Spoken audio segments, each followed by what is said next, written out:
न नौकरी न रोजगार, और फिर इन्वेस्टमेंट का कितना बड़ा सपना, 4 लाख करोड़ का लगभग पहले इन्वेस्टमेंट का वादा किया, डिफेंस एक्सपो में वादा किया, और फिर अभी एक बहुत बड़ा मेला लगा था।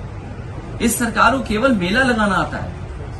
मेला लगा लिया, लोगों को बुला लिया, बड़े उद्योगपतियों से तो मिल लिए, लेकिन जो छोटे कारोबारी उद्योगपति जो बड़ी उम्मीद से आए थे कि इतनी बड़ी इन्वेस्टमेंट मीट है, शायद उनकी सुनवाई होगी।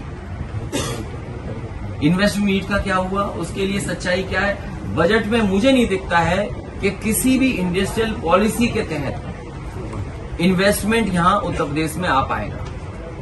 कोई अगर बजट में ऐसे ही इंतजाम हो तो सरकार बताए कि उन्होंने इस सेक्टर में जो इन्वेस्टमेंट मंगाया था, इन्वेस्टमेंट के लिए एमओयू किए थे, उस इन्वेस्टमेंट को लाने के लिए हम ये राहत दे रहे हैं, ये पैकेज दे रहे हैं, ये सहूलियत देंगे।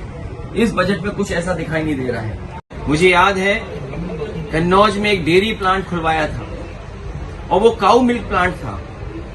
उद्घाटन पहले हो चुका था, लेकिन जैसी संस्कृति इस भारतीय जनता पार्टी की सरकार की है कि उद्घाटन का उद्घाटन करते हैं, तो उसका उद्घाटन प्रधानमंत्री जी ने किया।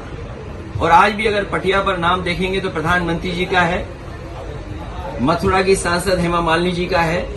मैं नहीं समझता हूं कि मथुरा की सांसद हेमा मालिनी जी कभी उस मिल्क प्लांट को देखने भी गई होंगी। यूपी का सबसे मॉडर्न काऊ मिल्क प्लांट इस सरकार की अनदेखी की वजह से बंद हो गया। मां गंगा को बुलाया था या मां गंगा ने बुलाया, अब फिर मां गंगा पुकार रही है, यमुना पुकार रही है, काली नदी पुकार रही है, हिंडन नदी पुकार रही है। कोई जाएगा उनकी सुनवाई करने के लिए? और फिर गन्ना किसान बर्बाद हो गया।